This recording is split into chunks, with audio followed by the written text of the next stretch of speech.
Halo teman-teman, perkenalkan nama saya Dea Almira Udia Prasanti. Saya adalah mahasiswa semester 4 Program Studi Bimbingan dan Konseling Universitas Muhammadiyah Magelang. Nah teman-teman, sudah tahu belum kita mau membahas apa? Oke, untuk lebih lanjutnya simak video berikut ini ya.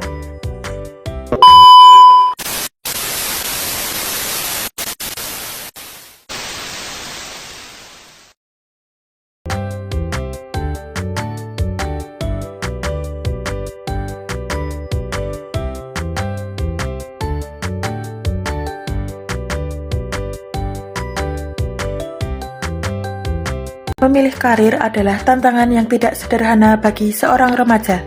Proses ini bisa dimulai dengan bayangan seseorang tentang pekerjaan yang ideal bagi dirinya yang sangat dipengaruhi oleh peran orang-orang di sekitarnya. Kesan yang positif terhadap satu pekerjaan akan berdampak pada timbulnya minat untuk mendalami dan mempelajari kompetensi-kompetensi yang dibutuhkan bagi pekerjaan tersebut.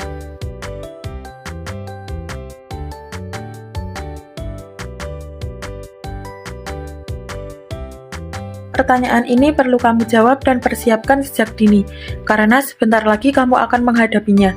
Semakin baik persiapannya, diharapkan hasilnya akan semakin optimal dan kamu tidak salah memilih. Pendidikan terdiri dari jalur formal, non-formal, dan informal yang dapat saling melengkapi dan memperkaya. Pendidikan menengah umum, SMA, sekolah menengah atas, MA, madrasah aliyah.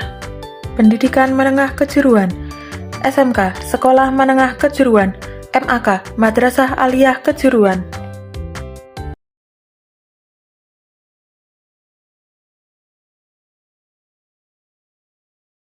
Nah, setelah teman-teman menyimak video tentang jenis-jenis sekolah setelah lulus SMP dan MTS, diharapkan teman-teman tetap menyimak video ini untuk penjelasan lebih lanjut tentang jenis-jenis sekolah tersebut.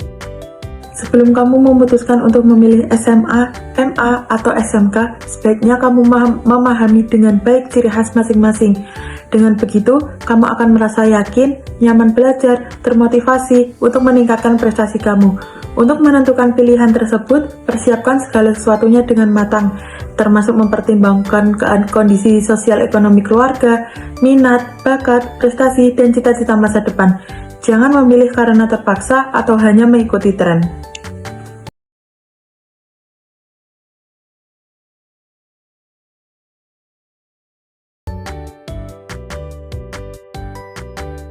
Pendidikan sekolah menengah atas atau SMA dipersiapkan untuk melanjutkan ke perguruan tinggi. Karena itu, jika kamu memutuskan untuk memilih SMA, kamu bersiap-siap untuk belajar lebih rajin lagi, membiasakan diri senang membaca, mengikuti perkembangan iptek, dan juga akan selalu bergelut dengan matematika, bahasa, ilmu pengetahuan alam, dan ilmu pengetahuan sosial. Tujuan pendidikan di SMA. Yang pertama, meningkatkan pengetahuan siswa untuk melanjutkan pendidikan pada jenjang yang lebih tinggi dan untuk mengembangkan diri sejalan dengan perkembangan ilmu pengetahuan, teknologi, dan kesenian. Yang kedua, meningkatkan kemampuan siswa sebagai anggota masyarakat dalam membangun sehubungan timbal balik dengan lingkungan sosial, budaya, dan alam sekitarnya.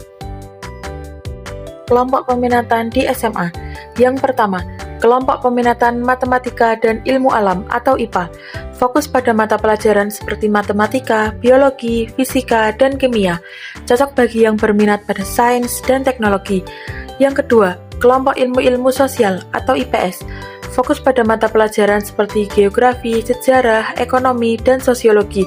Cocok bagi yang tertarik pada ilmu sosial dan humaniora. Yang ketiga, kelompok ilmu bahasa dan budaya atau bahasa. Fokus pada mata pelajaran bahasa dan sastra, baik bahasa Indonesia maupun bahasa asing. Cocok bagi yang berminat pada linguistik dan literatur.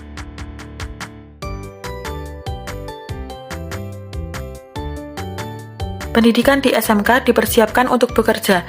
Karena itu, jika kamu memutuskan memilih SMK, maka pikiran kamu harus dipusatkan untuk belajar bekerja, siap mencintai dan menekuni bidang kejuruan, berlatih kreatif, dan selalu berusaha menciptakan sesuatu hal yang baru atau produktif, serta bersikap profesional. Tujuan pendidikan di SMK. Yang pertama, menyiapkan siswa agar mampu memilih karir, mampu berkompetensi, dan mampu mengembangkan diri. Yang kedua, menyiapkan tenaga kerja tingkat menengah untuk mengisi kebutuhan dunia usaha dan industri pada masa kini maupun masa yang akan datang. Yang ketiga, mempersiapkan siswa menjadi manusia produktif, mampu bekerja, mandiri, mengisi lowongan pekerjaan yang ada di dunia usaha atau industri. Bidang keahlian yaitu yang pertama, teknologi dan rekayasa, yang kedua, bisnis dan manajemen, yang ketiga, teknologi informasi dan komunikasi, yang keempat, kesehatan, yang kelima, agrobisnis dan agroteknologi, yang keenam, seni dan kerajinan, yang ketujuh, pariwisata, yang kedelapan, perikanan dan kelautan.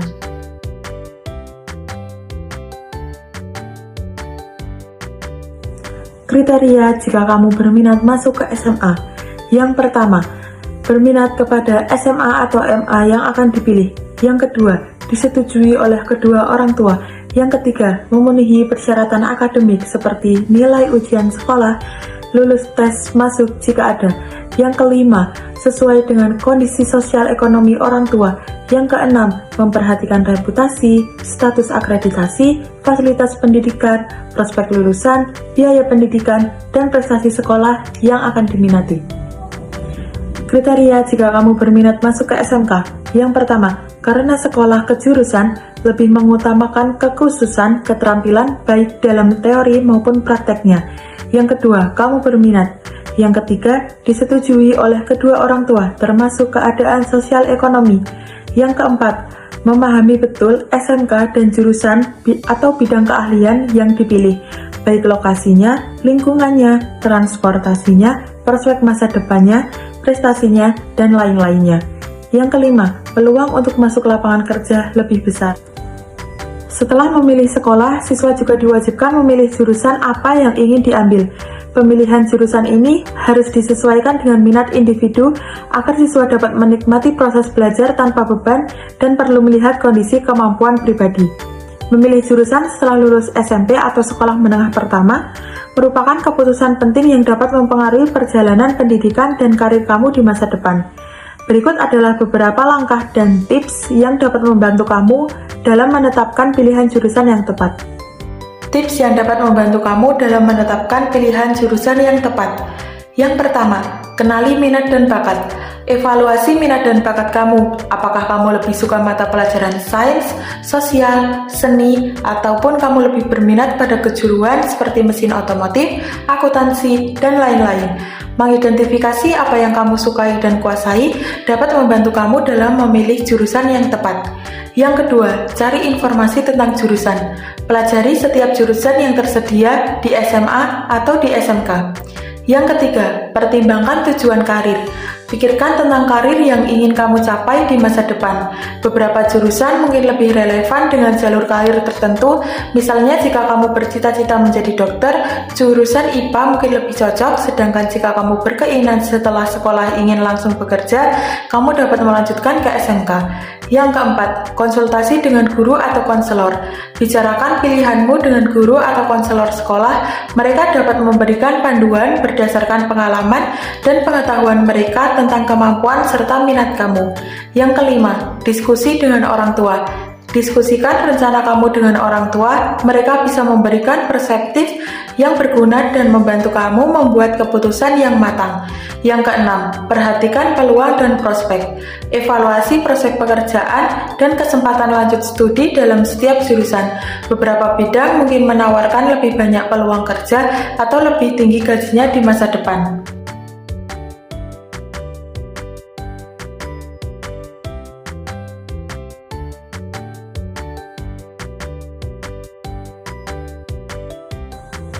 Teori perkembangan karir John Holland sangat relevan untuk membantu siswa SMP menetapkan pilihan jurusan.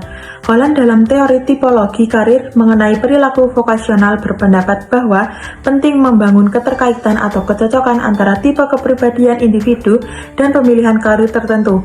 Intinya, pemilihan dan penyesuaian karir merupakan gambaran dari kepribadian seseorang. Holland membagi tipe kepribadian menjadi 6 tipe, yaitu Riasek. Yang pertama, realistik. Tipe ini cenderung praktis, berorientasi pada tugas, dan suka bekerja dengan tangan. Mereka sering menikmati pekerjaan yang melibatkan aktivitas fisik atau mekanis. Contoh jurusan yaitu teknik, otomotif, dan pertanian. Investigatif ditandai dengan adanya suatu tugas-tugas yang memerlukan kemampuan bersifat abstrak dan kreatif. Tipe ini analitis, penasaran, dan suka memecahkan masalah.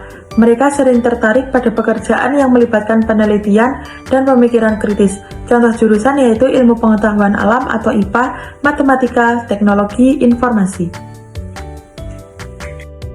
Artistik. Tipe ini kreatif, ekspresif, dan suka bekerja dalam lingkungan yang tidak terstruktur. Mereka cenderung menikmati pekerjaan yang melibatkan seni dan desain. Contoh jurusan seni. Artistik. Tipe ini sosial. Tipe ini suka membantu orang lain dan memiliki keterampilan komunikasi yang baik. Mereka tertarik pada pekerjaan yang melibatkan interaksi sosial dan pelayanan. Contoh jurusan kesehatan. Enterprising. Tipe ini ambisius, energetik, dan suka memimpin. Mereka sering tertarik pada pekerjaan yang melibatkan pengambilan keputusan dan pengolahan proyek. Contoh jurusan bisnis. Konvensional. Tipe ini rapi, terorganisir, dan suka mengikuti prosedur yang jelas. Mereka sering tertarik pada pekerjaan yang melibatkan administrasi dan detail. Contoh jurusan akuntansi perkantoran. Setelah teman-teman melihat video tentang pilihan sekolah setelah lulus SMP, tipe kepribadian menurut John Holland untuk menentukan pilihan karir teman-teman, diharapkan teman-teman menjadi yakin dengan pilihan karir yang sesuai dengan minat, bakat, dan potensi yang ada pada diri teman-teman.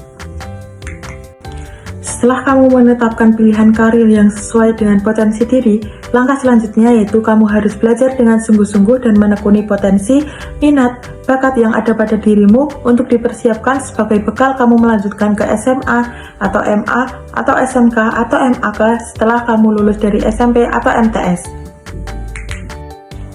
Sekian yang dapat saya sampaikan, terima kasih sudah menonton video ini dan saya akhiri. Wassalamualaikum warahmatullahi wabarakatuh. Dadah.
Set